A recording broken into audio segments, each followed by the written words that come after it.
কোন পরিস্থিতিতে বর্তমান অন্তর্বর্তীকালীন সরকার সেনাবাহিনীকে এই ক্ষমতা দিল?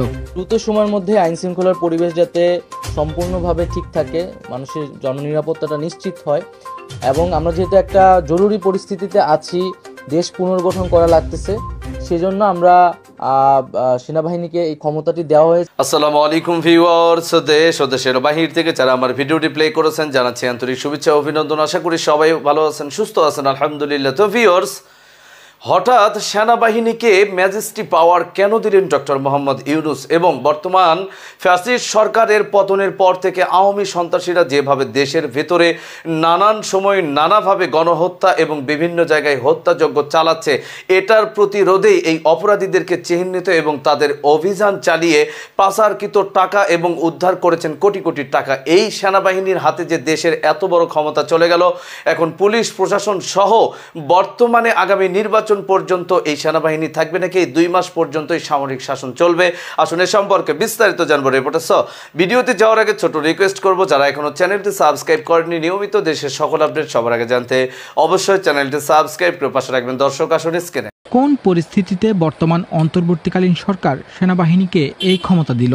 দ্রুত সময়ের মধ্যে আইন শৃঙ্খলার পরিবেশ যাতে সম্পূর্ণভাবে ঠিক থাকে, মানুষের জননিরাপত্তাটা নিশ্চিত হয়, এবং আমরা যেহেতু একটা জরুরি পরিস্থিতিতে আছি, দেশ পুনর্গঠন করা লাগতেছে, সেজন্য আমরা সেনাবাহিনীকে এই ক্ষমতাটি দেওয়া হয়েছে, এবং সেটা কেবল 2 মাসের জন্য।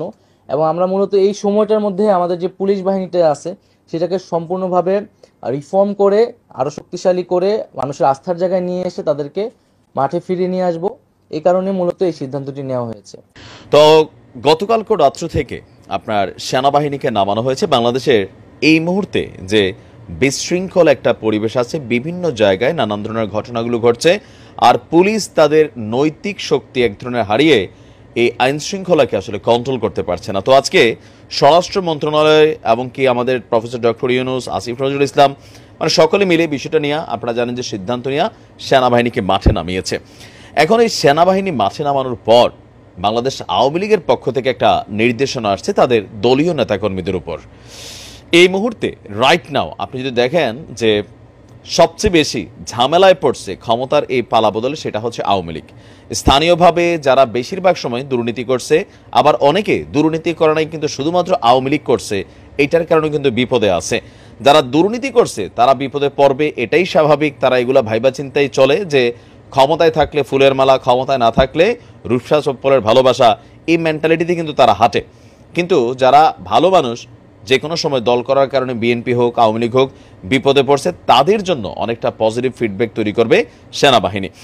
এখন সেনাবাহিনী যাতে কোনো দলের না, আজকে সেনাবাহিনীর ঘোষণাটা শুনছেন যে আমাদের কাছে কোনো দলের পরিচয় নাই, আপনি বিএনপি হন, আওয়ামী লীগ হন, জামাত হন, জাতীয় পার্টি হন, হিন্দু হন, মুসলমান হন, ডাজেন্ট ফ্যাক্ট, আমাদের কাজ হচ্ছে নিরাপত্তা দেওয়া। এবার যেই নিরাপত্তাকে বিশৃঙ্খল করবে তার বিরুদ্ধে সেনাবাহিনীর সাথে সাথে অ্যাকশনে যাবে। সেনাবাহিনীর এমন ঘোষণা শোনার পর আপনার আওয়ামী লীগ তারা একটা নির্দেশনা দিয়েছে তাদের ভেরিফাইড ফেসবুক পেজ থেকে। পোস্টটিতে একটা বলা হয়েছে যে আমরা সারা দেশ থেকে খবর পেয়েছি বেশিরভাগ থানাতে আওয়ামী লীগ নেতাকর্মীদের বাড়িতে হামলা এবং লুটপাটের বিষয়ে সাধারণ ডায়েরিও নিতে চায়নি পুলিশ। তো এই পুলিশ কিন্তু আওয়ামী লীগের সময়ও বিএনপি এবং জামায়াতের বেলায় একই কাজ করত, আর এই কাজগুলাই আমাদের রাজনৈতিক দলগুলা যে যখন ক্ষমতায় থাকে পুলিশকে তাদের মতন করে ব্যবহার করে এই কাজগুলো করতে। সুতরাং এই ধরনের বক্তব্যটা খুবই নর্মাল, আর এই চিত্রটা আওয়ামী লীগ নিজেই তৈরি করছিল। এতে বলা হয়েছে যেহেতু সেনাবাহিনীকে ম্যাজিস্ট্রেসি দেওয়া হয়েছে, মানে একটা বিশাল পাওয়ার দেওয়া হয়েছে, তাই এই অপরাধীদের থামাতে এখন সেনাবাহিনীর কাছে অভিযোগ দেওয়া ছাড়া আর কোনো বিকল্প নেই। তা মানে এখানে আওয়ামী লীগ যেটা বলছে যে আপনার এখন থেকে বাংলাদেশ আওয়ামী লীগের কোনো নেতাকর্মী অথবা কোনো সমর্থক তিনি তার ব্যবসা প্রতিষ্ঠান, বাড়িঘর, যে কোনো জায়গায় যদি ব্যক্তিগতভাবে বা প্রাতিষ্ঠানিকভাবে অন্য দল দ্বারা, বিএনপি অথবা জামাত অথবা লোকালি কোনো মানে কোনো সংগঠন বা সংস্থা বা কোনো ব্যক্তিবর্গের দ্বারা যদি কেউ অত্যাচারিত হয়, নির্যাতিত হয়, নিগৃহীত হয় অথবা হুমকি ভয় ফিল করে, তাহলে যেন সাথে সাথে বিষয়টা সেনাবাহিনীর সাহায্য বা সহযোগিতা নেওয়া হয়। তো এই ক্ষেত্রে সেনাবাহিনী কি সহযোগিতা করবে? শতভাগ করবে, কারণ সেনাবাহিনীর কাজটাই হচ্ছে নিরপেক্ষ থাকা। সেনাবাহিনীর যারা কমিশন অফিসার লেভেলে আছেন তারা কিন্তু সবসময় এই পদটা বা এই পাওয়ারটা তারা পায় না। তাদের কাজই হচ্ছে বেশিরভাগ সময় আমাদের ক্যান্টনমেন্টগুলোতে থাকা, বাট যখন তারা পাবলিকলি নামে তখন তারাও সর্বোচ্চ চেষ্টা করে আচার ব্যবহার দিয়া, ভালোবাসা দিয়া, ভালো কথা বলা। আর যদি দেইরামি করে তখন উল্টা লটকাইয়া, হ্যাঁ, মনে করলেন যে বাঁশের কঞ্চি দিয়া চিকন চিকন আঘাত করা, অথবা দরকার লাগলে এনকাউন্টারও কিন্তু করে দিবে। কারণ সেনাবাহিনীর আরেকটা অভিযান চলছে, আপনারা জানেন, সেনা পুলিশ সহ বিভিন্ন বাহিনীর যে যৌথ অভিযান চলছে। তো এই মুহূর্তে সেনাবাহিনী নামার পরে এটা সবচেয়ে বেশি অ্যাডভান্টেজ বা সুবিধা আমার মনে হচ্ছে এই মুহূর্তে আওয়ামী লীগই পাবে, আর সাধারণ জনগণও পাবে। আর অন্যান্য দলের মধ্যে যারা প্রতিশোধ পরায়ণ মেন্টালিটিতে ছিল, এটা করে ফেলবো, এটা ভাঙ্গা ফেলবো, এটা দখল নেওয়া নেবো, বিভিন্ন জায়গায় তারা বিপদে পড়ছে। আর সবচেয়ে আরো বড় বিপদে পড়ছে যারা রাস্তাঘাটে বিভিন্ন জায়গায় চাঁদাবাজি সিন্ডিকেট চালাইতো, পুলিশকে বা ট্রাফিককে ম্যানেজ করা, তারাও কিন্তু বিপদে পড়ছে।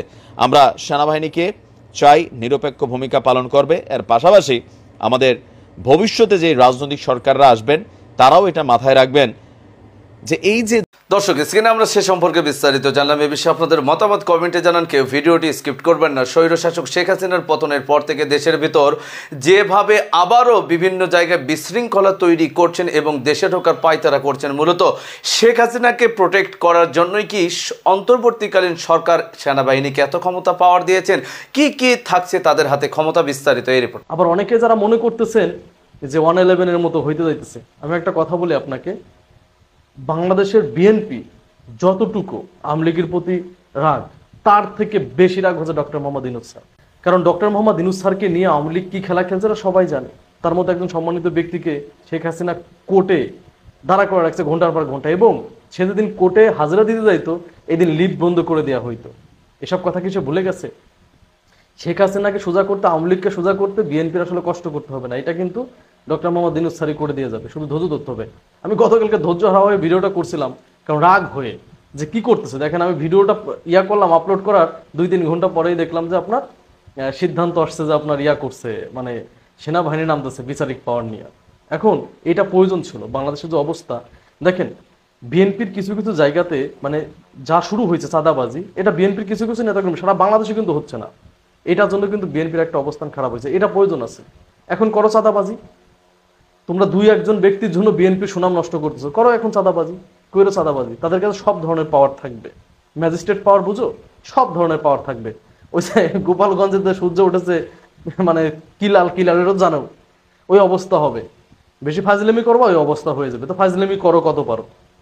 এবং আপনারা জানেন অনেক জায়গায় কিন্তু এটা প্রমাণিত হয়েছে যে বিএনপির নাম ধরে চাঁদা উঠাইতে গেছে কে, মানে ছাত্রলীগ যুবলীগ চাঁদা উঠাইছে, এখন উঠাও, এটা কিন্তু বন্ধ হয়ে যাবে। আর যারা এই শব্দ প্রতিষ্ঠিত করার চেষ্টা করতেছিল, একটা বিশৃঙ্খলা সৃষ্টি করে বাংলাদেশে যে আগেই তো ভালো ছিল, তাদের আসলে কি বলবো, তোমাদের মানে ভালো দিন আর আসবে না। সত্যি বলতেছি, ভালো দিন আসবে না। বিশেষ করে সব থেকে চিন্তার ব্যাপার যেটা ছিল, আমরা যেটা নিয়ে চিন্তায় ছিলাম, সেটা হচ্ছে বর্তমানে গার্মেন্টসের যে একটা অবস্থা, এটা নিয়ে চিন্তায় ছিলাম যে গার্মেন্টসের ভিতর বহিরাগতরা প্রবেশ করে বিভিন্ন ধরনের বিশৃঙ্খলা সৃষ্টি করার চেষ্টা করতেছে। আপনারা জানেন বাংলাদেশের অর্থনীতির কিন্তু সবথেকে গুরুত্বপূর্ণ সেক্টর 2টা, একটা হচ্ছে গার্মেন্টস, একটা প্রবাসী। তো গার্মেন্টস যদি ধ্বংস হয়ে যায় তাহলে কিন্তু সমস্যা। আপনারা জানেন এই যে গার্মেন্টসের ভিতর বিশৃঙ্খলা সৃষ্টি করার কারণ কি? একটা কারণ, সেটা হচ্ছে ইউরোপ আমেরিকা। আমাদের তো পোশাক নেওয়া হচ্ছে ইউরোপ আমেরিকা, আমরা পৃথিবীর দ্বিতীয় বাজার ইউরোপ আমেরিকা। যে আমরা যে পোশাকটা তাদের কাছে পাঠাই, এখানে যদি আমরা টাইম টু টাইম যদি এটা ডেলিভারি করতে না পারি, যে অর্ডারটা দিল ওটা যদি আমরা টাইম টু টাইম ডেলিভারি করতে না পারি, তাহলে তো তারা আমাদের কাছ থেকে পোশাক নিবে না, তারা ভিন্ন কোনো বিকল্প কোনো দেশ খুঁজে নেবে, ঠিক না? এই প্ল্যানটা করতেছিল ডক্টর মোহাম্মদ ইউনূস স্যারকে বিপদে ফেলার জন্য, যে ডক্টর মোহাম্মদ ইউনূস স্যার যেন কোনো কিছু সুন্দরভাবে করতে না পারে। এই জন্য কি করছে, এই বিশৃঙ্খলাগুলো সৃষ্টি করতেছিল, যে বিশেষ করে যে অর্থনৈতিক খাতগুলো ধ্বংস করার প্ল্যান করতেছিল। যাই হোক, একটা কথা হলো কি জানেন, বাংলাদেশের জনগণের সাথে আল্লাহ আছে, স্বয়ং আল্লাহ বাংলাদেশের জনগণকে হেল্প করবে। দেখেন গত 15 বছর আমরা কি দেখছি, গত 15 বছরে সেনাবাহিনীর মতো এত ভালো একটা প্রতিষ্ঠানকে শেখ হাসিনা চাকরের মতো ব্যবহার করছে, চাকরের মতো ব্যবহার করছে। সেনাবাহিনীকে যে কোনো প্রবলেমে শেখ হাসিনা কার অধীনে নিয়ে আসছে, পুলিশের অধীনে। কখনো সেনাবাহিনীকে ম্যাজিস্ট্রেট পাওয়ারটা শেখ হাসিনা দেয় নাই। শেখ হাসিনা আসলে সেনাবাহিনী যে প্রমাণ করবে তাদের নিজেদের, এই সুযোগটা শেখ হাসিনা কখনো দেয় নাই। তো এবার সেনাবাহিনীর সামনে একটা সুযোগ আসছিল যে জনগণের পক্ষে কথা বলা, জনগণের পক্ষে কথা বলছে এবং বাংলাদেশকে স্বাধীন করার জন্য তাদের অনেক ভূমিকা ছিল। এবং এই মুহূর্তে দেশের যে আইন শৃঙ্খলা, যেটা নিয়ে আমরা চিন্তিত, সেই সময় তাদেরকে ম্যাজিস্ট্রেট পাওয়ারকে দিয়েছে ডক্টর মোহাম্মদ ইউনূস স্যার। এবং এখন কিন্তু সেকেন্ড প্রমাণ করার সময় আছে তাদের। তারা নিজেদের প্রমাণ করবে আসলে তারা ভেঙে পড়ে নাই, তারা কোনো দলের না, তারা দেশের। এটা প্রমাণ করার সুযোগ আসছে এখনই সেনাবাহিনীকে। ইনশাল্লাহ সেনাবাহিনী বাংলাদেশের জনগণের পক্ষেই কথা বলবে, জনগণের কথাই সেনাবাহিনী বলবে। আশা করি এই 2 মাসে বাংলাদেশের একদম শান্তি শৃঙ্খলা চলে আসবে।